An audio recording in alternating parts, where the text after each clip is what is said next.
Gracias a ti por estar con nosotros. Saber para servir. España, queridos amigos, España con la que tan íntimamente estamos todos los mexicanos relacionados, España que ha dado tantos artistas también al mundo. Y en España fue que nació uno de los más grandes y reconocidos pintores del siglo XX. Su nombre, Pablo Picasso. Andaluz, nacido allá en la zona sur de la península ibérica, y un hombre que definitivamente transformó mucho del arte. Habrá a quien nos guste enormemente la obra de Picasso, habrá a quienes no nos guste tanto, pero debemos reconocer que marcó todo un estilo, marcó toda una época, y su vida pues tocó probablemente la vida de muchísimos en el siglo XX. Para hablar de Pablo Picasso y su obra, ¿quién mejor que el doctor Esteban Calderón Argomedo, doctorando en Historia del Arte, con maestrías en Historia de Arte y en el manejo de museos y galerías, originalmente una licenciatura en Derecho especializado en Legislación Cultural, con una experiencia docente de más de 10 años en las más prestigiadas instituciones de enseñanza del país. Entre sus desempeños destaca el ser subdirector, haber participado en ello, del Museo Nacional San Carlos, aquí en la Ciudad de México, y director actualmente de Fondo y Forma, una institución que se dedica a la promoción del arte. Hoy contigo, doctor Esteban Calderón, Pablo Picasso. Muchas gracias, Rosita, y un saludo a tu auditorio que siempre nos acompaña. Y pues sí, hoy vamos a hablar del número uno del siglo XX. Dentro del panorama artístico del siglo pasado, pues la figura central es Picasso, sin ninguna duda. Picasso marcó, como tú bien dices, ese siglo. Inclusive hay algunos libros, por ejemplo, de economía o de otras materias, que llevan el título de El siglo de Picasso. El siglo XX fue el siglo de Pablo Picasso, la figura principal. Ahora, quizás el secreto de Picasso, ¿cuál es la trascendencia o por qué esa luz que brilla en Picasso? Es esa creatividad que nunca encontró obstáculos, que siempre, como si fuera una fuente, la creatividad de Picasso manaba, generando nuevos estilos, abriendo caminos, marcando la línea para toda una serie de artistas. Es decir, que Picasso, a lo largo de lo que fue el siglo XX, siempre tuvo algo que decir. Y cuando cayó, ese silencio también era muy significativo dentro del mundo del arte. Picasso, como bien dices, nació en España y es probablemente, pues sí, uno de los artistas más importantes, quizás pensando en Velázquez, en Goya y Picasso. Probablemente serían los tres grandes artistas de la historia de España. Ahora hay que señalar que en realidad la obra de Picasso, lo más importante, se lleva a cabo en Francia, en París. Él es el rey de la escuela de París, por lo que los franceses también lo consideran suyo. Entonces, españoles y franceses hacen a Picasso su hijo, por decirlo de alguna manera. Bueno, Picasso nace en Málaga, como ya señalas. El padre de Picasso era pintor, lo cual fue muy bueno porque supo encauzar y descubrir el talento de ese niño. Cuando hablamos de talento precoz, hay que pensar en la figura de Picasso, ya que Picasso a los 10 años dibuja de una manera impecable, perfecta, virtuosísima. Entonces, bueno, ahí el mérito del padre de haber sabido encauzar este tipo de talento, esas actividades. A veces se dice que Picasso tuvo que aprender a desdibujar.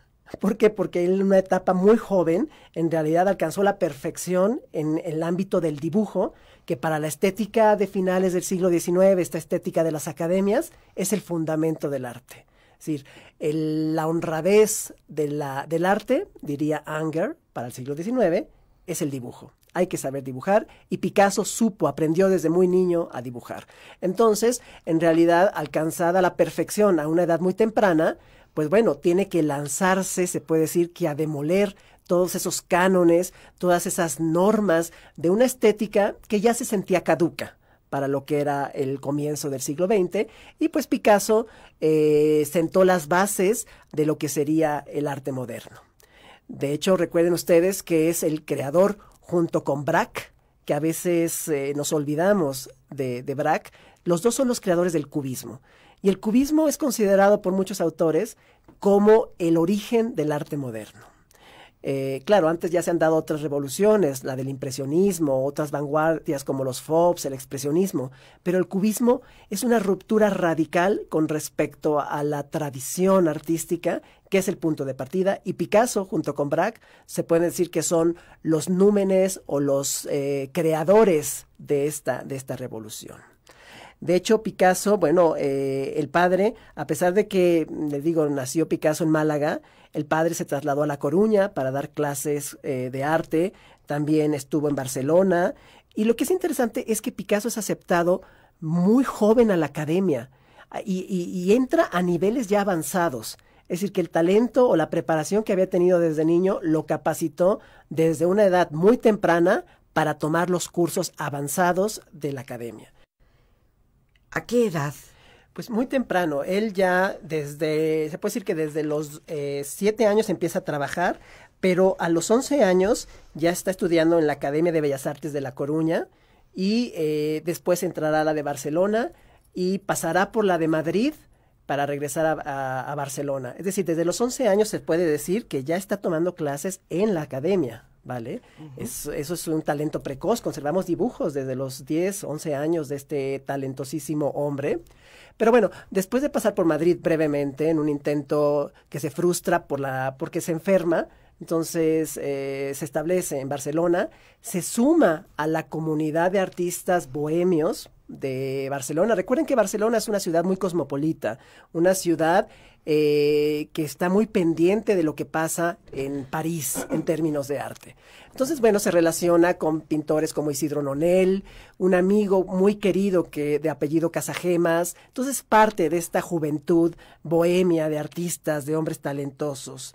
Ahora, su querido amigo Casagemas se suicida en 1901, entonces eso ha sido interpretado como uno de esos eventos que va a explicar de alguna manera el periodo azul, que es un periodo de una gran nostalgia, melancolía, tristeza. Pero bueno, Pablo Picasso tuvo 3 viajes a París antes de establecerse de manera definitiva en 1904. Es decir, en 1904, ya de lleno a los 23 años, se establece de lleno en esta ciudad que es la capital de las artes. Y también en 1904 va a conocer a la primera de sus mujeres, Fernande Olivier, una modelo que no solamente posó para Picasso, sino para otros artistas. Pero una vez que inicia la relación con Picasso, Picasso era un hombre muy celoso. Entonces le prohibió de alguna manera seguir posando para estos artistas. Fernande Olivier habrá de ser la mujer de Picasso de 1904 a 1912. Y lo que sí es interesante, ella luego habrá de escribir sus recuerdos, sus memorias, cosa que a Picasso le pareció espeluznante, es decir, montó en ira cuando ella publica sus memorias de esa relación con Picasso. Pero bueno, finalmente Picasso, andando el tiempo, ya cuando ellos sean grandes, se preocupó por ella. A los 70 años le da una pensión para que pueda vivir de una manera digna. Entonces no la olvidó nunca. Fernande Olivier va a compartir los primeros años de París. Picasso está inserto en la Escuela de París, que recuerden que es ese conjunto de artistas que de todas las latitudes van soñando con el éxito. Entonces, Picasso es uno de ellos y el primero, ¿vale? Recuerden que inclusive Diego Rivera también es parte de esta escuela de París. Ahora, ahí Picasso conoce a poetas, conoce a críticos, conoce a marchantes de arte, está inserto en esa efervescencia, llevando una vida bohemia, llevando una vida a veces de excesos, pero consagrado a la creación artística. Los periodos, primero el azul, que ya señalé, un periodo de tristeza, de temas que tienen que ver con la soledad, con la miseria, una pintura un poco más de denuncia, si lo queremos ver, del problema humano en su sentido más amplio.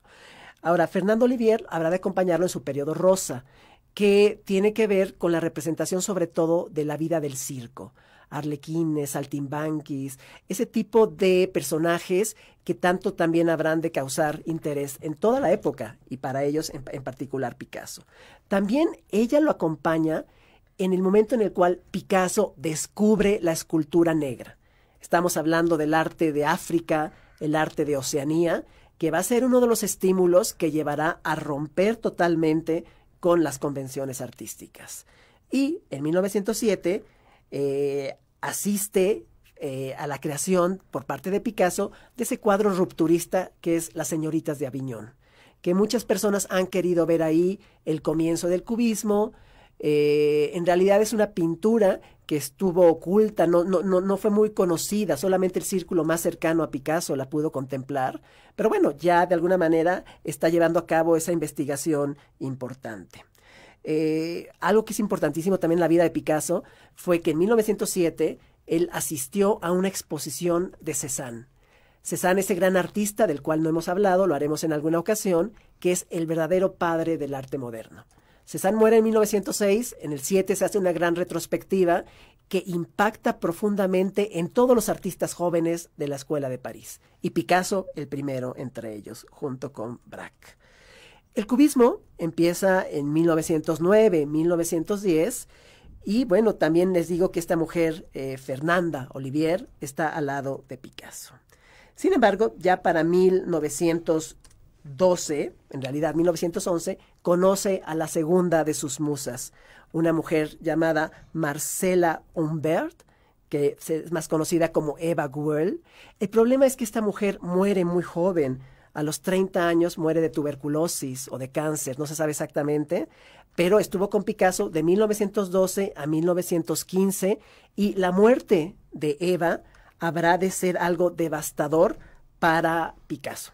Claro, a la vez él mantiene otras relaciones con otras mujeres, pero finalmente hasta 1915 llevamos dos de estas musas inspiradoras, Fernanda Olivier y Eva Guel.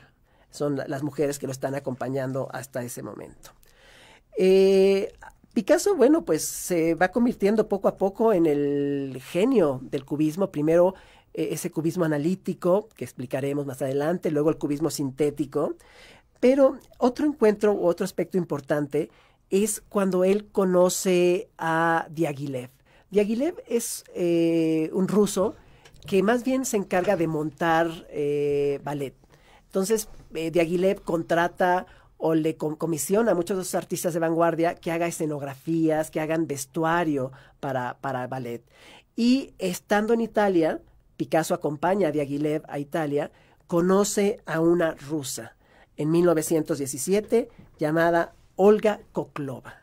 Olga es una mujer refinadísima, es una mujer que pertenece a los estratos altos de la sociedad. Entonces pueden ustedes imaginarse al bohemio, al que a veces no tiene dinero para comprar telas. Eso es algo que impresiona, ¿no? En esos años de pobreza, Picasso a veces no tenía dinero para comprar una tela y tenía que dedicarse un lienzo para poder pintar. Exactamente, un lienzo. Entonces hay años en los que lo único que produjo fueron dibujos. ¿Quién diría que actualmente es uno de los artistas más caros? Recuerden que por ahí del 2004 Picasso fue el primer artista que una de sus obras se vendió en más de $100 millones. Entonces, eso sorprende de cara a esos comienzos pobres, incipientes de vida bohemia. Entonces, el encuentro con Olga Koklova va a ser muy fructífero para la vida de Picasso. Picasso cambia de vida, se convierte ahora sí que también adopta estos modos más refinados, más elegantes, más de alta sociedad. Claro, sin abandonar esa voluntad y ese talento y esa más bien vinculación con el mundo de la bohemia. Con Olga Koklova se va a casar en 1918. Ella ya es su primera esposa. Se casan bajo el rito de la Iglesia Ortodoxa. Sin embargo, no va a ser un matrimonio muy exitoso. Claro, mucho por los celos que la conducta de Picasso despierta en Olga. Con Olga va a engendrar a su primer hijo.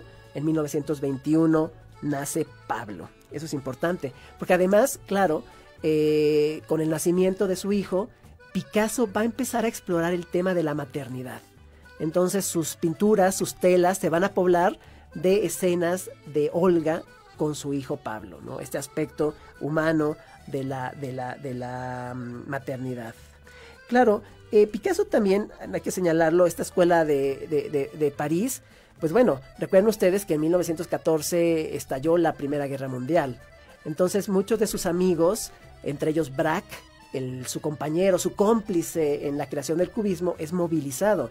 De hecho, Braque sufrió una herida muy fuerte, tuvieron que operarlo de la cabeza, casi muere. O sea, de hecho, Braque celebraba un doble nacimiento porque de las trincheras lo rescataron prácticamente muerto. Picasso no fue movilizado por ser español, desde luego, ¿no? Entonces puede dedicarse, puede continuar con su vida productiva. Lo que sí es que algunos de sus marchantes, que recuerden ustedes que, bueno, tenemos siempre al artista, pero al lado del artista está aquel hombre o mujer que se encarga de mover su obra. En particular, Vollard y un alemán de nombre Kahnweiler. En la guerra le decomisaron su colección por ser alemán. Esas pinturas luego habrán de ser subastadas. Pero gracias a Vollard y a Kahnweiler, Picasso se puede decir que alcanza la estabilidad económica. Quedaron atrás esos años de penuria y puede vivir de su obra.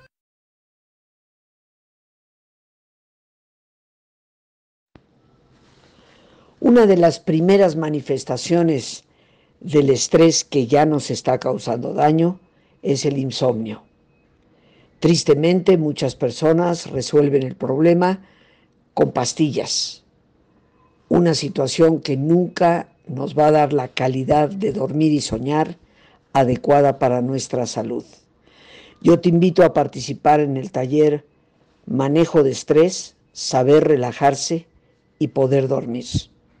Los días 30 y 31 de este mes de agosto, de 7 de la tarde a 9 de la noche. Técnicas efectivas y comprobadas que te ayudarán no solo a saber conducir el estrés que la vida nos produce, sino a profundizar en una relajación que te ayuda a recuperarte y, muy importantemente, una técnica para que puedas conciliar el dormir sin necesidad de tomar pastillas. Para informes puedes llamar o mandar un mensaje vía WhatsApp o Telegram al 55 37 32 91 04. Ahí con todo gusto te estaremos atendiendo. No dejes pasar esta oportunidad única durante este año y evita un problema que puede eventualmente desembocar en problemas mucho más graves. 55 37 32 91 04. Te estaré esperando. Y nos decías ya, Esteban, que durante la Primera Guerra Mundial, pues él no es llevado al ejército desde París, no siendo francés, siendo español, sigue trabajando y finalmente alcanza una estabilidad económica. Así es. Picasso, siempre se vincula, o su gran contribución es el cubismo. Son estos años que preceden a la Primera Guerra Mundial. El cubismo, como ya señalé, es invención de Picasso y de Braque, tomando inspiración de Cézanne. Es el comienzo del arte moderno, ya una ruptura definitiva. Hasta antes, quizás los pintores representaban lo que su ojo captaba. Con el cubismo, eso deja de ser cierto. Entonces, ante una pintura cubista, hay que dejar de preguntarnos qué representa, sino más bien cómo funciona el cuadro. Es decir, que mediante esta descomposición que se hace de los objetos, del espacio que recibe un mismo tratamiento, sobre todo geométrico, es decir, las formas y el espacio mismo que están interpenetrados adquieren a veces lo que se conoce como facetado. Piensen ustedes, por ejemplo, en un diamante, todas estas caras, todas esas facetas que presenta un diamante. Entonces, objetos y fondo adquieren un mismo tratamiento, son objetos que son vistos de manera simultánea, pero varios ángulos de visión.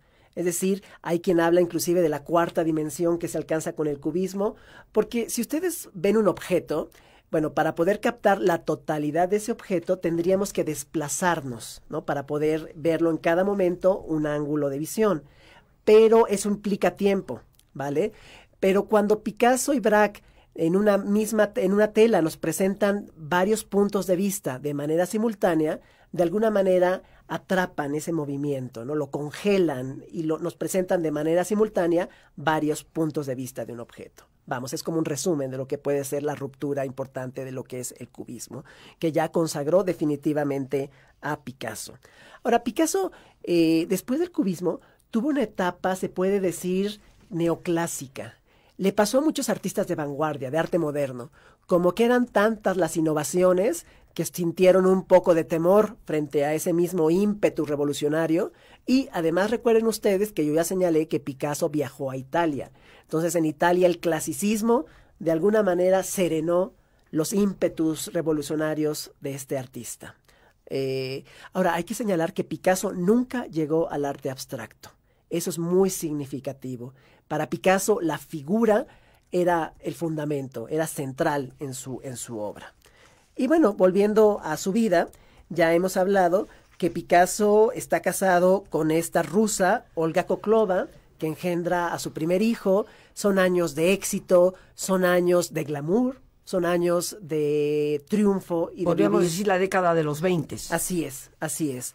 Hasta que en 1927 conoce a una muchacha de 17 años, Picasso tenía 46 años, conoce a una mujer llamada María Teresa Walter, que habrá de convertirse en su amante.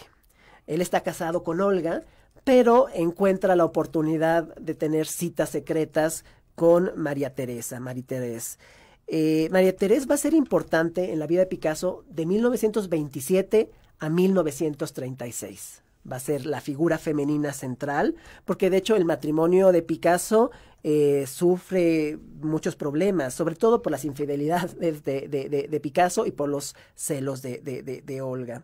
Pero bueno, María Teresa habrá de darle a Picasso a su segunda hija, de nombre María de la Concepción, la famosa Maya, y esta mujer habrá de morir trágicamente ya que se suicidó, se colgó. Pero bueno, aparece otra mujer en la vida de Picasso, una fotógrafa yugoslava llamada Dora Maar, que va a estar en la vida de Picasso del 36 al 44. Dora Maar le va a tocar documentar esa gran pintura que se puede considerar la obra maestra de Picasso, que es Guernica. Recuerden ustedes que esta población vasca fue totalmente masacrada por aviones alemanes. Entonces, bueno, Picasso hace un documento artístico sobre la violencia, una obra que es fundamental y les digo, coincide con esta mujer, con Dora Maar. Después vamos a ver, lo que me interesa mucho en el caso de Dora Maar, para que vean ustedes el éxito de Picasso, en cierta ocasión le regaló una casa. Picasso solamente tuvo que entregar un bodegón a cambio de una casa, para que vean ustedes ya cómo en vida el éxito había llegado a la vida de Picasso. Bueno, otra mujer habrá de aparecer en la vida de Picasso en 1943, Françoise Gillot, que habrá de ser la madre de su hijo Claude y de su hija Paloma. Paloma nace en el 49, Paloma Picasso. El nombre deriva del uso que hizo Picasso de la paloma como símbolo de la paz, porque Picasso fue un gran pacifista. No solamente la denuncia que hizo o la oposición que tuvo frente al gobierno de Franco, sino también obviamente la denuncia que hace de los horrores de la Segunda Guerra Mundial. Entonces de ahí la presencia de esta paloma en la vida de Picasso. Hay que señalar algo que no se sabe mucho, y es que Picasso, durante la Guerra Civil Española, los republicanos cuidaron de que las obras del Museo del Prado no fueran destruidas, que no se pusieran en peligro. Y Picasso fungió temporalmente como director del Museo del Prado, a cargo también de esta... de la custodia de las obras del Museo del Prado. Ahora, después del cubismo, insisto, es una etapa ya más neoclásica, pero Picasso habrá de seguir innovando, siempre, como ya señalé, teniendo algo que decir en cuanto a la modernidad, siendo siempre el protagonista del arte del siglo XX. ¿Qué pasa después de esto? Viene la Segunda Guerra Mundial.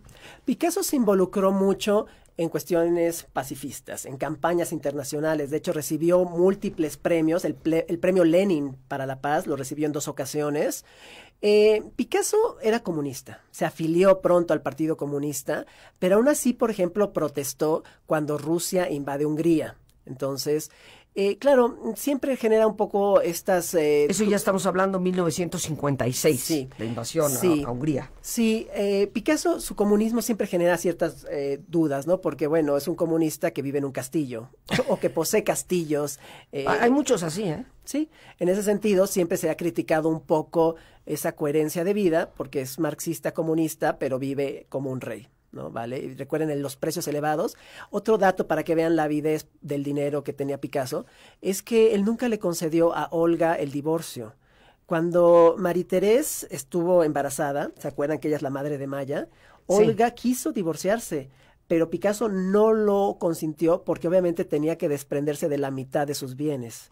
Entonces nunca le concedió el divorcio. Olga muere hasta 1955 y después podrá ya casarse. Otras dos mujeres que aparecen en la vida es Geneviève Laporte, una estudiante de arte que lo entrevistó y finalmente de 1951 al 53 habrán de tener una aventura amorosa. Y en el 53 Jacqueline Roch, con la cual se casa en el 61. Ya es la última de sus acompañantes. Les digo, después ya de la muerte de Olga en el 55, pues bueno, puede contraer matrimonio de nuevo. ¿Cuándo es que se casa con Jacqueline? Con Jacqueline en el 61, ¿vale? La conoce en el 53, se casa en el 61 y recuerden ustedes que Picasso muere en 1973. Ahora, Picasso, como yo ya señalé, fue la luz, fue la estrella más importante del panorama artístico del siglo XX. Sobre todo, claro, la primera mitad, ¿vale? Pero para la segunda es una estrella consagradísima. Entonces, todo lo que Picasso creaba, decía, era un referente importantísimo dentro del mundo del arte. Picasso no solamente hizo pintura, sino escultura, cerámica, dibujo. Es decir, la creatividad de Picasso nunca se agotó.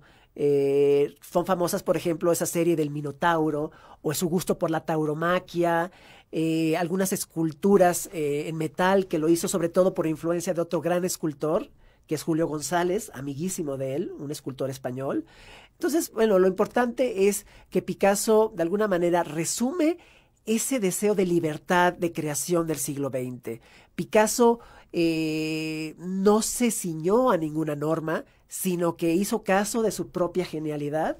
Las normas le estorbaban. O sea, él tenía tanto que crear, tanto que decir, que vamos, con una confianza absoluta en su persona, siempre propuso obras, un catálogo impresionante. Recuerden ustedes que en unos cuantos trazos podía generar un dibujo perfecto, es decir, un trabajador también infatigable. Por eso el catálogo de su obra es bastante amplio. Un dato interesante es, por ejemplo, cuando él muere, sus herederos, para poder pagar los impuestos por lo que habían heredado de Picasso, tuvieron que ceder muchas obras y ese es justamente el fondo con el cual surge el Museo Picasso de París, ¿no? Para poder ubicar ese éxito que sin lugar a dudas tuvo. Entonces Picasso, ya señalamos, tuvo una etapa académica, tuvo una etapa de experimentación, un periodo azul, un periodo rosa, periodo negro, que es su enamoramiento con el arte africano, el cubismo analítico, cubismo sintético, después una fase neoclásica, también coqueteó de alguna manera con el surrealismo, participó en la primera exposición surrealista. Recuerden que el surrealismo surge en 1924, ¿no? El manifiesto de Breton fue parte del surrealismo, pero sobre todo Picasso mantuvo su estilo moderno a lo largo de lo que es el siglo XX. Vamos a decir que después de esa etapa que nos dices como neoclásica, después del cubismo, sí, regresa simplemente a una pintura moderna sin jamás llegar al abstracto. Nunca llegó al abstracto, siempre se mantuvo en la figura, en la figuración, claro, que heredero del cubismo. O sea, muchas de sus pinturas, todas estas distorsiones a las cuales somete a la figura, pues son herencia justamente de esa idea de presentar diferentes ángulos de manera simultánea.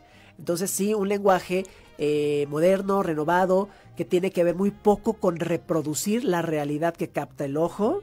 Es eso, es un monumento a la creatividad, se puede decir, lo que hay detrás de Pablo Picasso. Sin duda, la figura central del siglo XX. Yo creo que nos das un panorama que para muchos se convierte pues en una estupenda clase de quién fue Pablo Picasso. Tenemos aquí un resumen maravilloso de su obra, de su vida. Un hombre, como tú decías, infatigable en el trabajo. Y esto del trabajo en Picasso, a mí me gustaría resaltarlo, porque varias veces le preguntaron que cómo hacía para obtener inspiración. Y decía, Yo no me preocupo por la inspiración. Yo lo que hago es trabajar para que cuando la inspiración llegue, me encuentre trabajando. ¿Cuánto deberíamos de aprender de esas palabras? Las gracias a Dios por este espacio que nos permite compartir. Las gracias a nuestro invitado, el doctor Esteban Calderón. A ti, el más importante de todos, una vez más, gracias por tu paciencia al escucharme, por ayudarme siempre a crecer contigo. Que Dios te bendiga.